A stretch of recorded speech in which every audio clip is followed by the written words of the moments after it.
Welcome to the Writing in Your Jammies podcast. I'm your host, Jeannie Hall, and I'm a creative inspiration coach who helps writers reignite their creative sparks. This podcast is here to help you knock down any barriers that stand between you and your dreams. You can do it. Join me.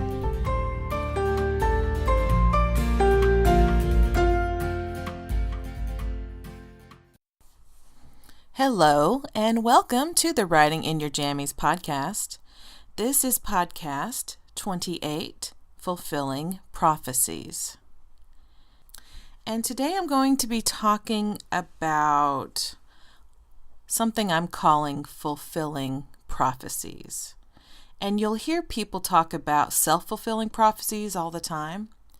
And usually what they're talking about is something with a negative connotation, like if they say, well, that's a self-fulfilling prophecy that you're never going to be active enough to get fit, for example, have good fitness levels and be healthy. And because someone says, oh, I'm never going to be healthy, well, that's a self-fulfilling prophecy because they never will, because they're choosing not to be. They're saying that out loud and making that a real thing. And so that's what a self-fulfilling prophecy tends to be, a negative thing that they're making happen in their life. Or let's say you think or say something about traffic's going to be horrible on my way to work today. I just know it's going to be. And then it actually is. Or you might think or say something about you're not going to get a raise this year. I know they're not going to give me a raise. I know they're not going to give me a raise. And then you don't. So yes, that's what a self-fulfilling prophecy is. But what I want to talk to you about is something else. And I'm calling this a fulfilling prophecy because unlike a self-fulfilling prophecy that tends to have a negative connotation, I want you to think of fulfilling in a positive way, because that's kind of what the word means. Fulfilling means causing something to happen. And if it's fulfilling, it makes you feel good. It makes you feel full of goodness and light and love and all those things. So a fulfilling prophecy would make you feel confident about your future. Because, of course, prophecies are all about predicting the future. That's kind of what those are. So if you cause yourself to have a future that is what you want it to be, of course you want it to be positive and something that you want. So having a fulfilling prophecy is all about confidence and all about being absolutely certain that your future is going to be wonderful. And that puts your mind in a very positive place, and it keeps you thinking in a positive way.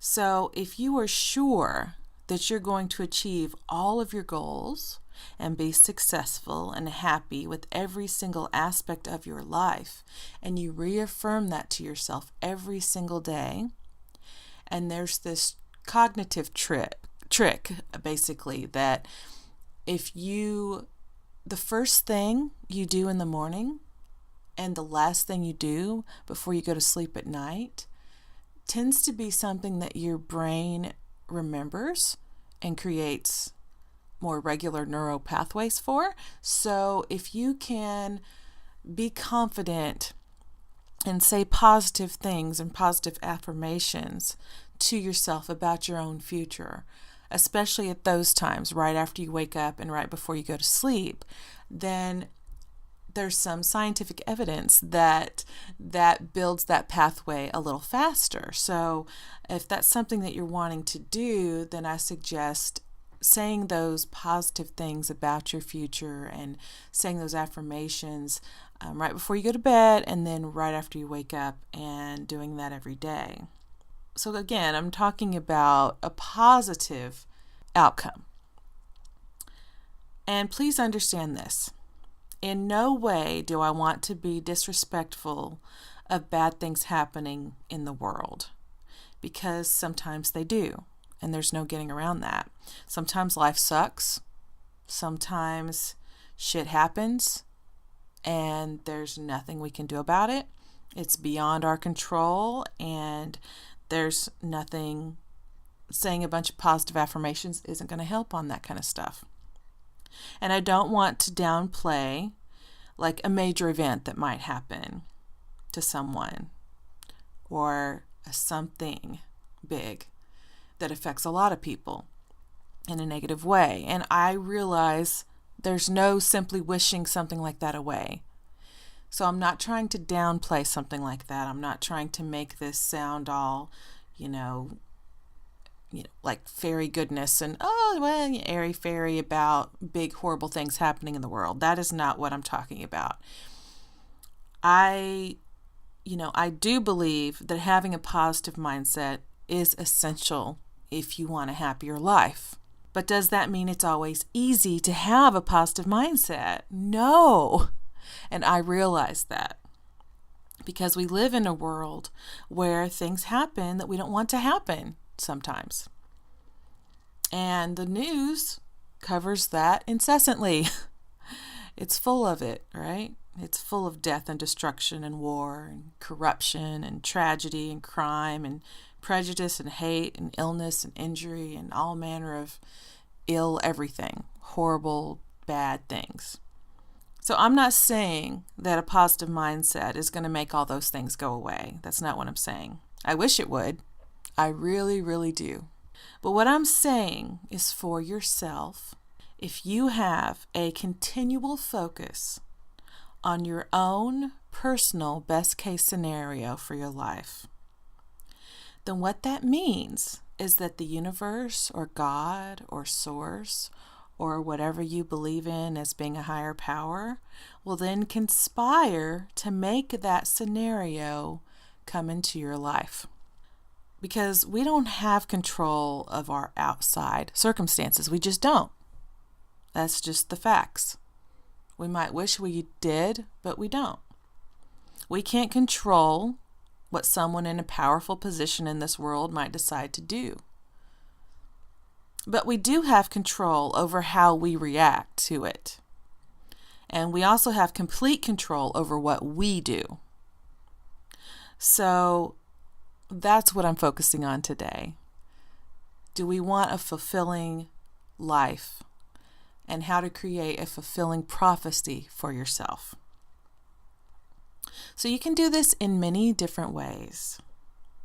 And what I suggest is for you to choose what feels the most natural to you, something that you can stick with and feels good to you. So for me, I like to create a list of my future achievements as if they've already happened. There's something really super powerful about seeing something you want written or typed out in the past tense, like it's already done. And what you're doing by creating that list is you are preparing your brain for that event to actually come to pass, to actually occur. And it's called making your dreams come true, baby. That's what that's called. And many of my mentors have mentioned using this method to bring about success. And many of them have used this to bring about their own success, their own personal successes. And everyone from Abraham Hicks to Betsy Paik to Brooke Castillo talks about this in different ways. And it works because it works for them. It works for their clients. It works for people who follow them. A lot of people have used this method to change their lives in a very positive way. And on her podcast, Kelly Cooper mentioned finding this list that she'd created years before. And she just was going through some old things and found it. And she discovered at the time, I want to say, if I remember correctly, she mentioned it on her podcast.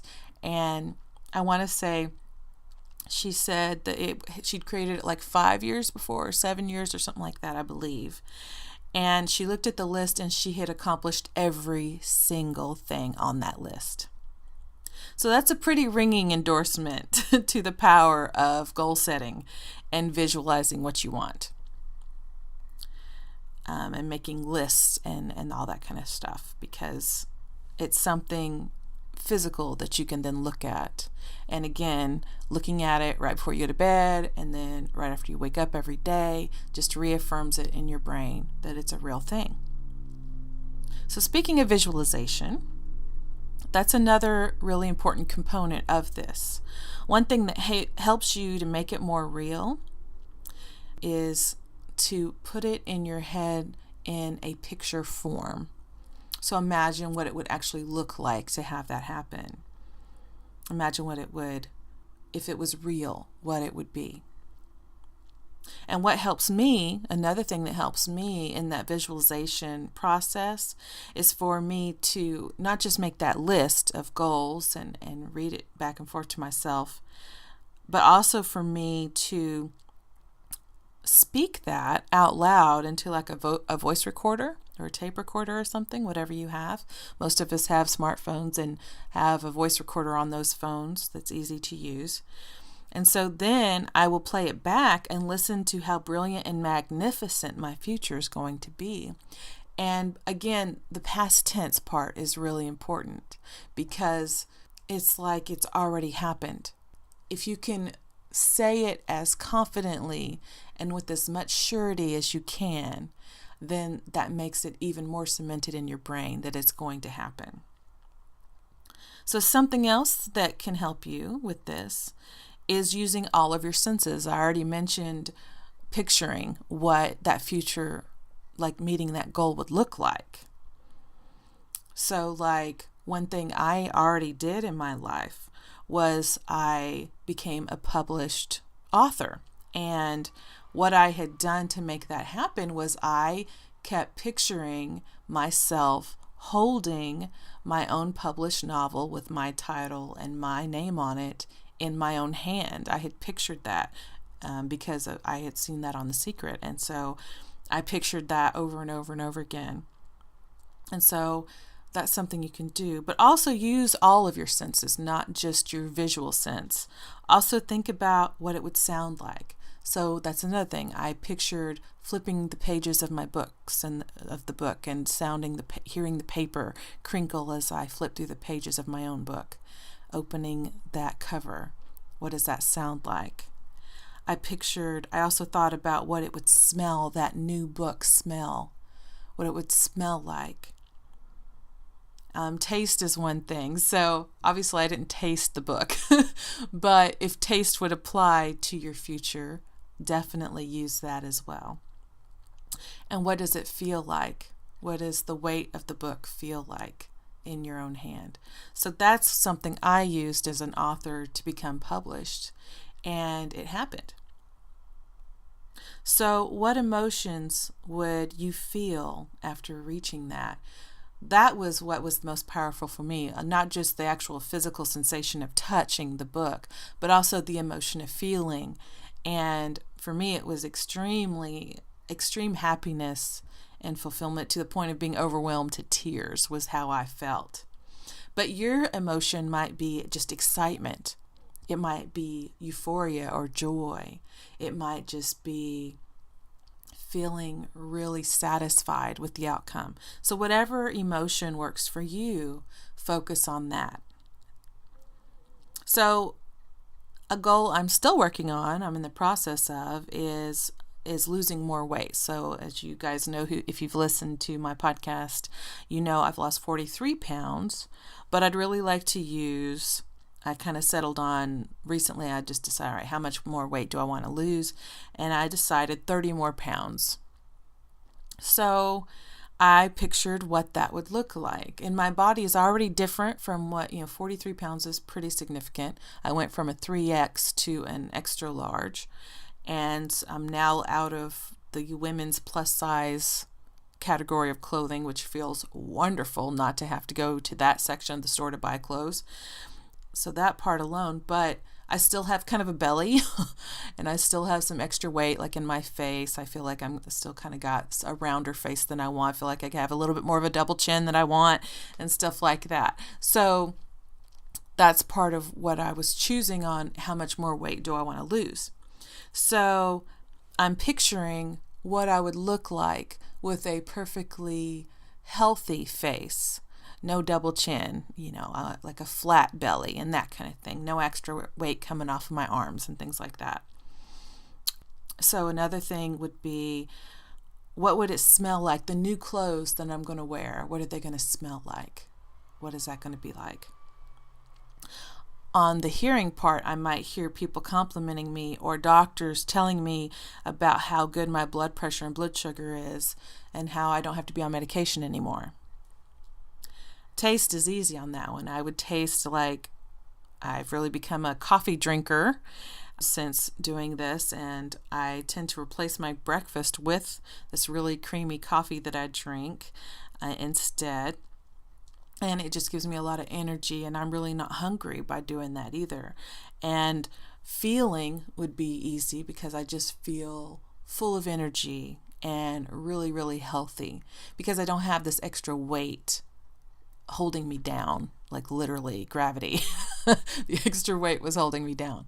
I already now feel really good and feel, I love to go on hikes and go up a hill and come up without, do I breathe a little harder? Yes, but am I able to like breathe through my nose, for example, and not go, I don't do that anymore. I'm not saying a huge hill, I might do that, but like I can take a small hill just fine and feel good about that.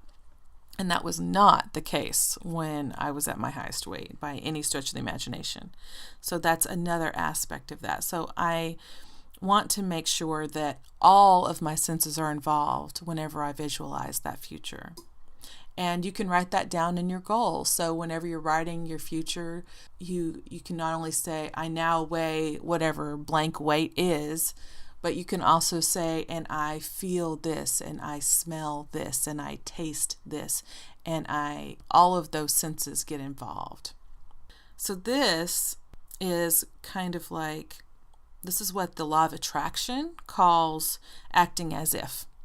So if you already picture it in all of its fullness and all of the senses get involved, and you write it down as if it's past tense, and then you record yourself saying it in the past tense, and you look at it regularly or you listen to it regularly every time, every day, whenever you wake up, right before you go to bed, it just becomes more and more cemented in your neural pathways of your brain that this is a real thing.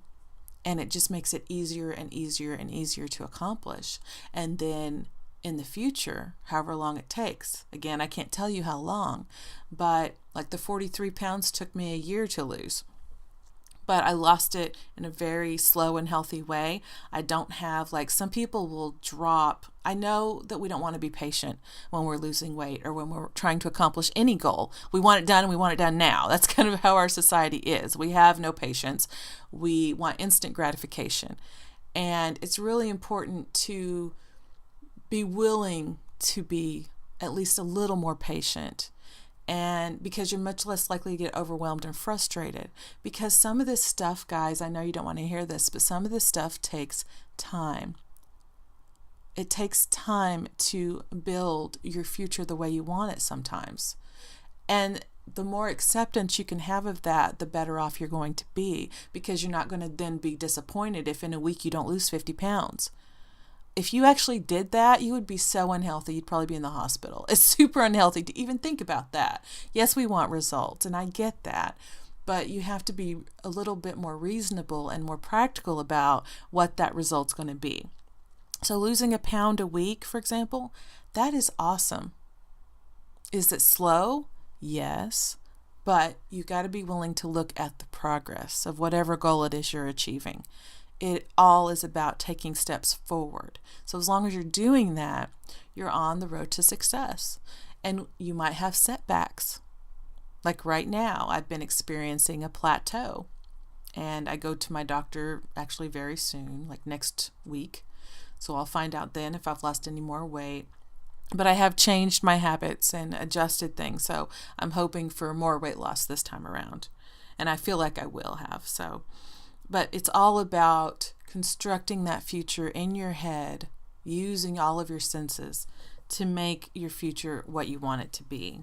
So thinking and describing your results of achieving whatever goal it is and then describing it in the past tense like it's already done, it gives you the option of feeling the emotion of accomplishing that goal right now instead of having to wait.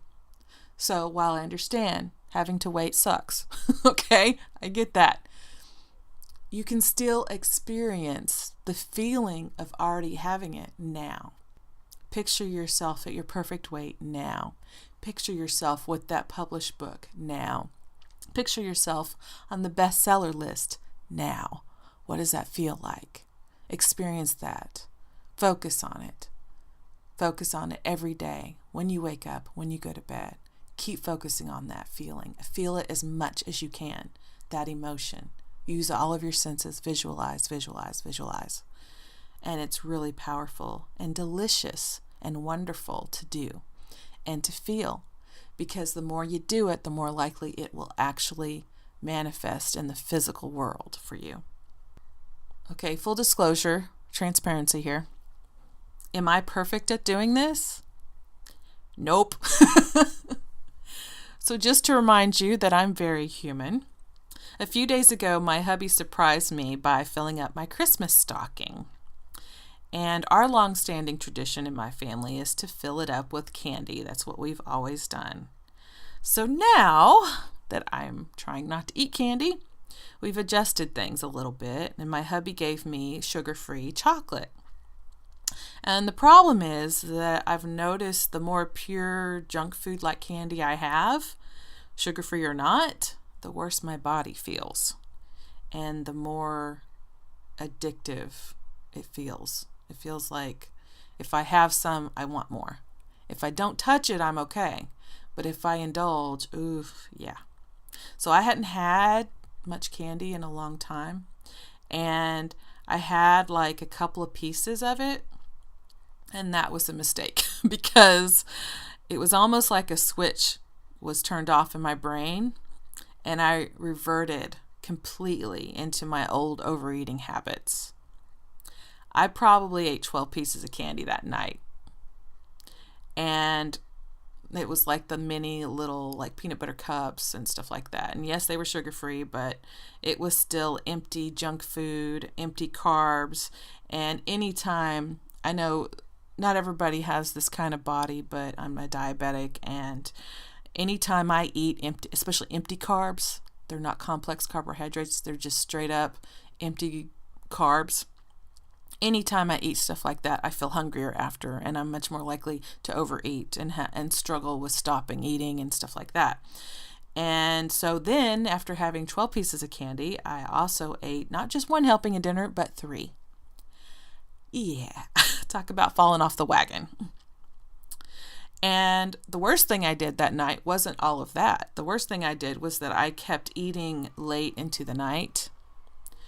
I had been cutting off my food by 7, but that night it was 9 and I was still eating. And then I went to bed on a sugar high, because sugar-free candy is not really free of sugar. FYI. So then what happened? Okay, so this is what my body did to respond to this. I tossed and I turned all night long.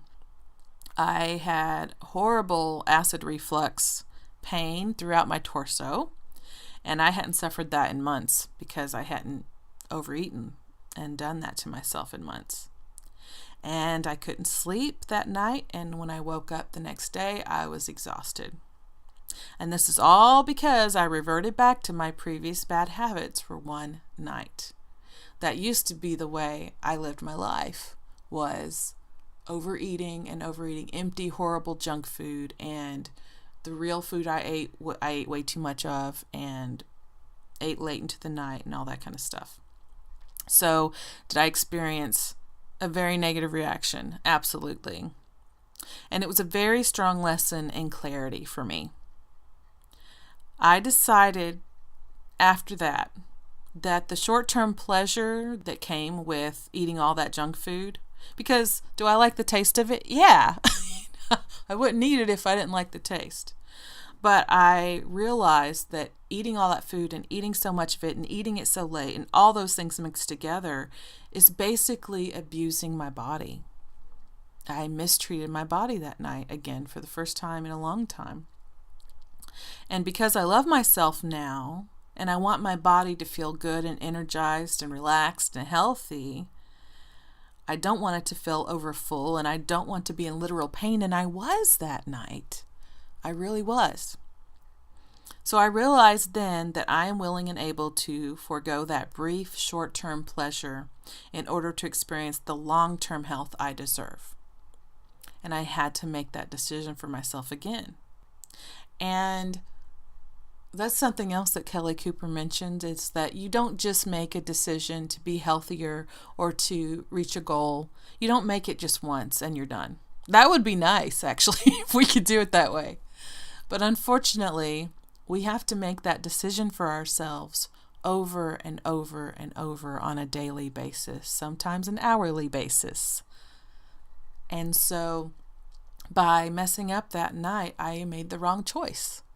I made the choice to ignore what I knew worked for me. I made the choice to indulge in eating sweet, unhealthy food.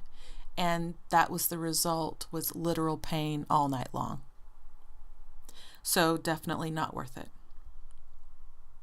And the rest of the week, I did much better.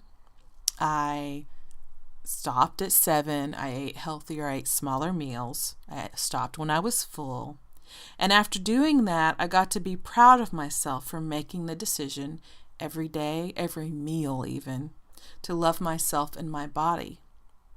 And what I had to do was I had to be aware that I was making that decision. And is that hard? Yes, sometimes it's hard to do. But by making that choice, I was saving myself that pain. And was that one overeating night, would it harm me forever? No. But that's what I used to do for years, for decades. And it ended up making me a diabetic. And now I have to deal with that. Now, am I improving my life and changing my outcome and essentially healing myself? Yes, definitely. But I have to make the choice to make the right decision every day and every meal, knowing that after I make that decision and when I go to bed after not having eaten after 7, I feel good and I can be proud of the decision making that I made. And I create a commitment that serves me and my long-term goals. Because if I don't, not only am I going to be in pain and all that kind of stuff at night and not sleeping and all that, but I'm also I'm going to gain all the weight back that I lost if I don't. And I'm going to be absolutely miserable, and I'm going to not be proud of myself at all. And I choose to be proud of myself. I choose to do the right thing for me and love myself enough to do it. Because I am worth that. And here's the thing. So are you. So if you're like me and you have, whether it's a weight situation, whether it's not finishing a goal, whether it's trying to finish writing a book or changing your career or changing jobs or changing your current relationship or getting a relationship to begin with, your family relationship, friends, romance, whatever it is that's in your life that you're not happy with right now, make the commitment to make the choices that are going to change your life for the better, because you're worth it. You just have to realize that. So what do you want to change in your life? Is it your weight, your relationships, your productivity, your finances? Let's discuss it in the comments below. All right, guys, I hope you have a wonderful day, week, month, and year. Bye-bye. Thanks so much for listening to the Writing in Your Jammies podcast. I appreciate every download and every person who has subscribed. I release new episodes every Wednesday and Saturday, so if you enjoy this content, please consider leaving a review. The more reviews fledgling shows like mine receive, the more visible it becomes on the various podcast stations. Each review helps, so if you enjoy what I've been sharing, please help others find this show by leaving a brief review. Thanks again for listening.